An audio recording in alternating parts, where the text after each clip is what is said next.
"If you undo this rope, you gotta marry me," she said. He undid it without a word. The cabin door exploded inward like a gunshot. Maya stumbled to the frame, her white wedding dress torn and streaked with mud and something darker. Blood covered her knuckles where the rope had cut deep, binding her wrists so tight the flesh had gone purple. She collapsed against the doorframe, chest heaving, eyes wild as a cornered animal. Jacob looked up from his cast-iron skillet, where bacon sizzled and popped. Steam rose from his coffee cup on the rough wooden table. He was 40 years old with hands that had seen too much work and eyes that had seen too much death. He turned slowly, taking the sight of her, but his hand stayed steady. No reaching for the rifle above the mantel.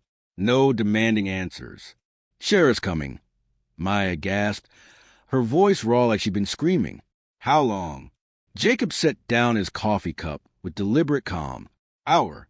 Maybe less." "You kill somebody?" "Not yet." Jacob studied her with the careful attention of a man who'd learned to read trouble before it arrived. The rope around her wrist was thick hemp, the kind used for hanging. Professional knots, tight and cruel. The dress had cost more money than most folks in this county saw in a year, but now it hung in tatters around her legs.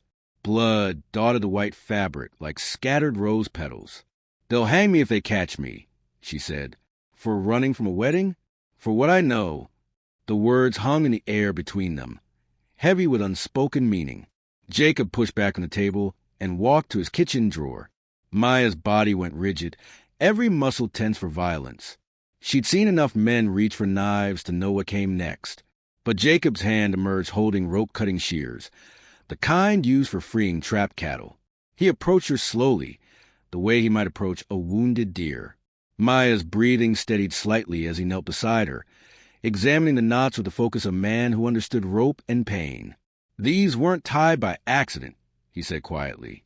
"No," Maya whispered. "They weren't." The rope was thick as a man's thumb, wound so many times around her wrist that cutting through would take patience. Jacob raised the shears, their metal edges catching the morning light that streamed through his single window. He paused, looking into Maya's eyes, seeing something there that made him hesitate. Desperation, yes, but something else. Something that reminded him of his own face in the mirror on the worst nights. "Who were you supposed to marry?" he asked. "Governor Clayton's son." Jacob's hand stilled on the shears.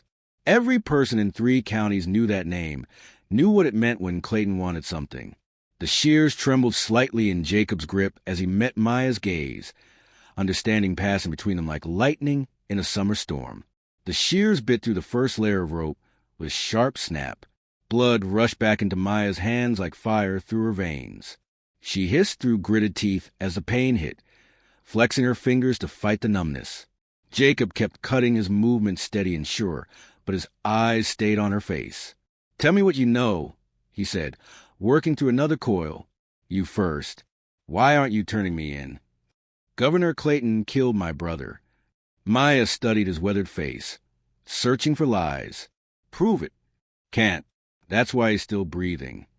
The rope gave way under Jacob's shears, strand by strand.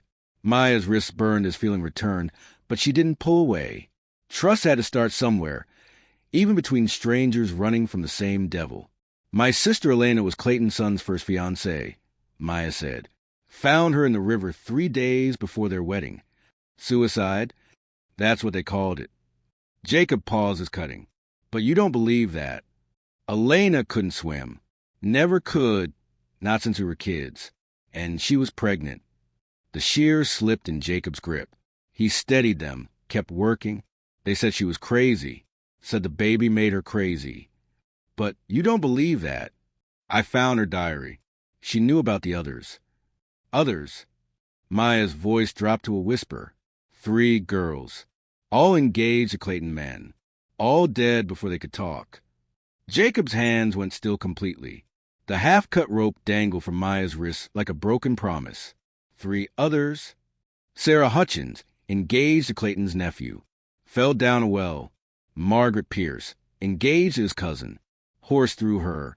Broke her neck. And Lucy Brennan, supposed to marry his brother. Found her hanging in the barn. Jesus. Elena wrote it all down. Names, dates, what they knew. The Clayton men don't just marry for love, Jacob. They marry to bury secrets. Jacob resumed cutting with renewed urgency. What secrets? Land grabs, vote buying, missing federal money. The women hear things, see things. So they die before they can share things. The last rope fell away with a whisper.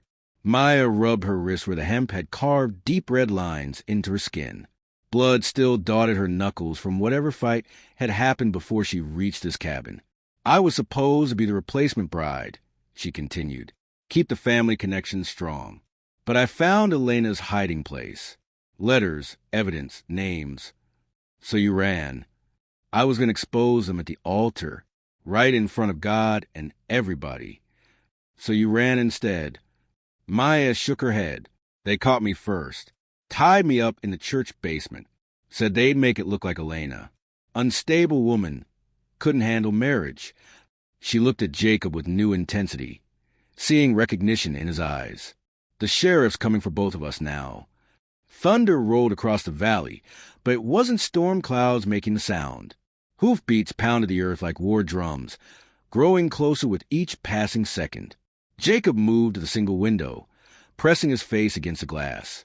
Through the morning haze, he counted dark shapes moving fast across the ridge. 8 men.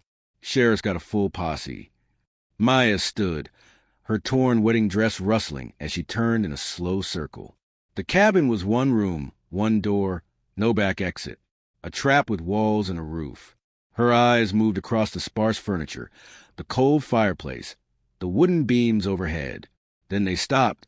A long coil of rope hung from the center beam like a sleeping snake. You got family? She asked. All dead. Good. Then this won't hurt anybody but us. Maya moved the rope with purpose, pulling it down with both hands. Her fingers worked the hemp with practiced skill, forming loops and knots. A noose took shape in her hands, perfect and terrible. What are you doing? Same thing they planned for me, but on my terms. Jacob stepped toward her, but Maya held up one bloodied hand. The hoofbeats were getting louder now, close enough to hear individual horses breathing hard from a ride. Wait, I got a better idea. She looped the rope around her own neck, but didn't tighten it. The hemp rested against her throat like a promise of death. Then she looked directly at Jacob, her voice steady despite the approaching thunder of horses and men. If you undo this rope, you gotta marry me. Jacob stared at her like she'd spoken in tongues. They can't hang a married woman for running from her own wedding. And they can't touch Clayton's evidence if it belongs to my husband. That's not how. In this county, it is. Old laws. Women's property transfers to husbands. Sheriff can't search a man's house without proper cause, and a husband protecting his wife's belongings isn't cause. Maya, say yes or watch me die. Those are your choices. The hoofbeats were close enough now to feel through the floorboards. Jacob looked at the rope around her neck, at her desperate eyes, at the shears still in his hands. Without a word, he stepped forward and cut the rope in one clean motion. Maya pulled the severed hem from her neck and extended her hand. Jacob Thorne, will you marry me? I will. The door exploded inward like thunder, splintering would across the cabin floor. Sheriff Morton filled the doorframe, his gun drawn and ready, for deputies crowding behind him with their own weapons raised. The smell of sweat and leather and metal flooded the small space. Behind the lawmen, Clayton's son pushed forward, his face twisted with rage and entitlement, his expensive clothes wrinkled from the hard ride. There she is. Arrest her. Jacob stepped in front of Maya without hesitation, his body a shield between her and the guns. Arrest her for what? Theft, destruction of property, assault on a Clayton family member, disturbing the peace. She's my wife, Jacob said simply. The words hit the room like a physical blow. Morton's gun lowered slightly, confusion replacing certainty in his weathered face. The deputies shifted uneasily, looking between their sheriff and the couple before them. Since when? Since 5 minutes ago. Maya stepped aside Jacob, taking his arm with surprising naturalness. Her torn wedding dress caught the morning light, streaming through the window, making her look both broken and defiant. "We just said our vows.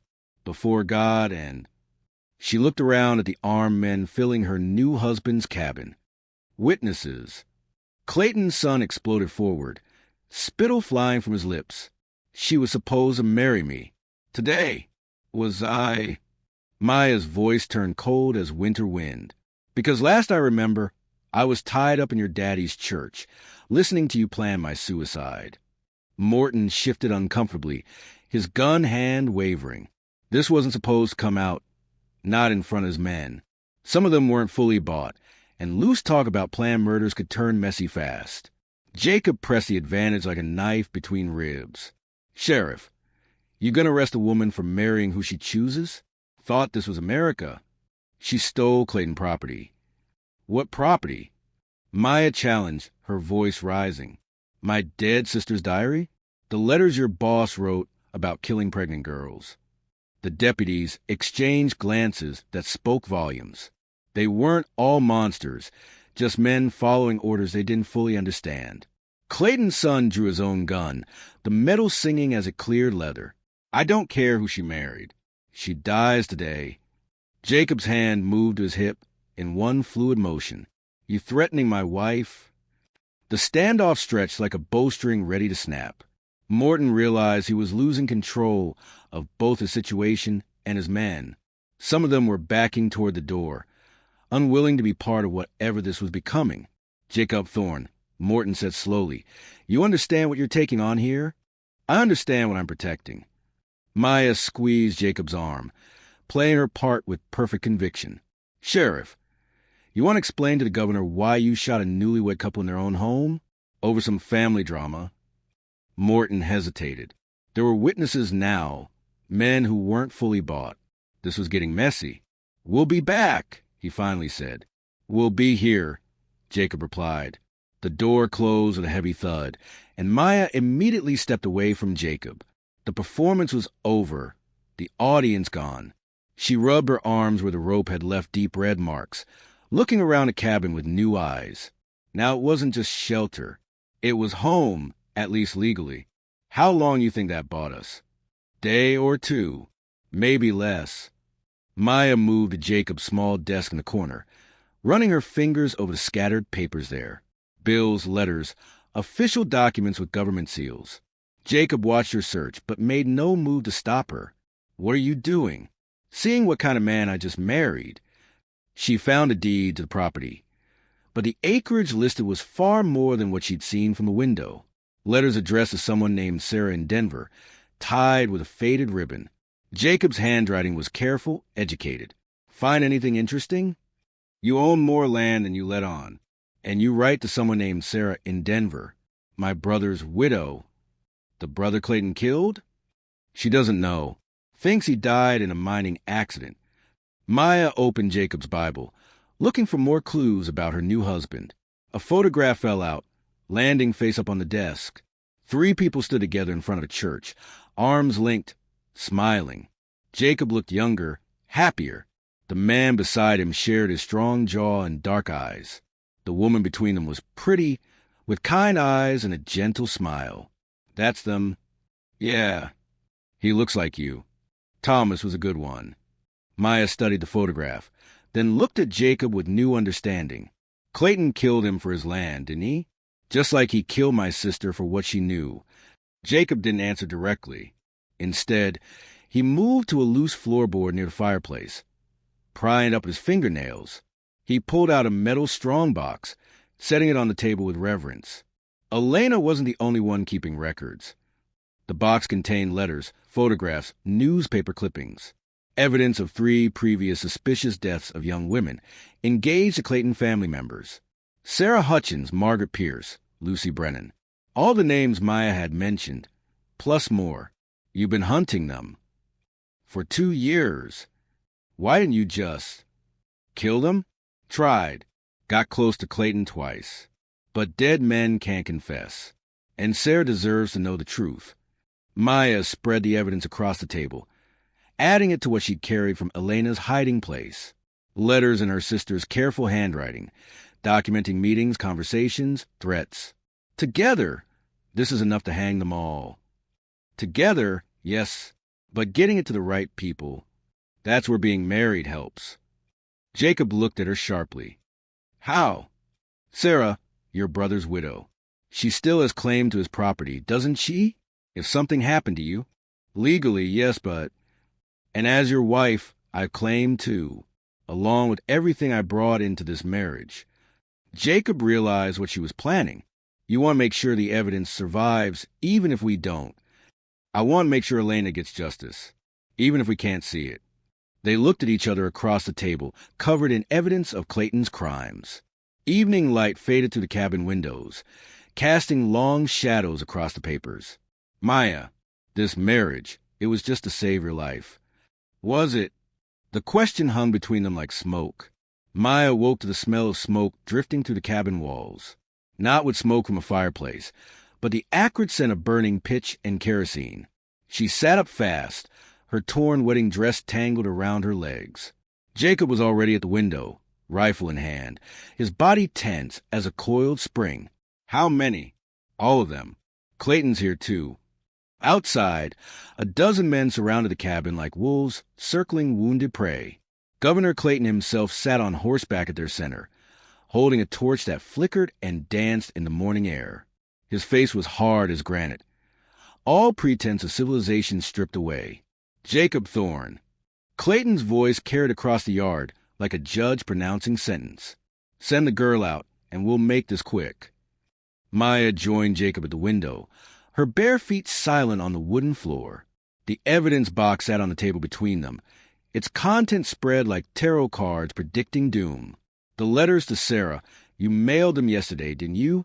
Jacob nodded without taking his eyes off the men outside, along with copies of everything. Good. Maya picked up her sister's diary, holding it close to her chest like armor. The leather cover was worn smooth by Elena's hands, pages filled with careful observations and terrible truths. Elena always said she wanted to be remembered for something important. She will be. Clayton's voice boomed again across the morning air. I'm going to count to 10, then we burn you out. Maya and Jacob looked at each other. 24 hours ago, they were strangers. Now they were about to die together. Jacob. Yeah. Yesterday when you cut that rope? Why? You know why. I want to hear you say it. Jacob was quiet for a moment. Outside, Clayton began counting, his voice steady as a funeral bell. 1. Because some things are worth dying for. 2. And some people are worth saving. 3. Maya took Jacob's hand, their fingers intertwining like they'd been married for years instead of hours. When I said you had to marry me. 4. I meant it. All of it. 5. Jacob squeezed her hand back, understanding passing between them without words. I know. 6. They moved away from the window, toward the door that would either lead to freedom or death. 7. Maya, if we walk out there. 8.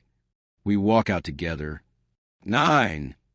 They opened the door, hands clasped, stepping into the morning light as husband and wife.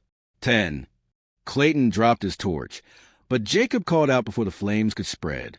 Governor, before you burn evidence of your son's crimes, you might want to know Sarah Thorne in Denver has copies of everything, along with instructions to send them to the territorial judge if anything happens to us.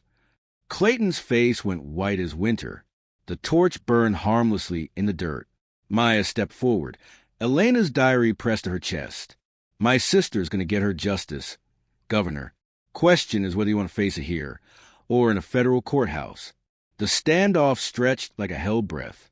Then Clayton slowly dismounted, walking toward the couple who just checkmated him with nothing but rope, truth, and a desperate promise that became real love.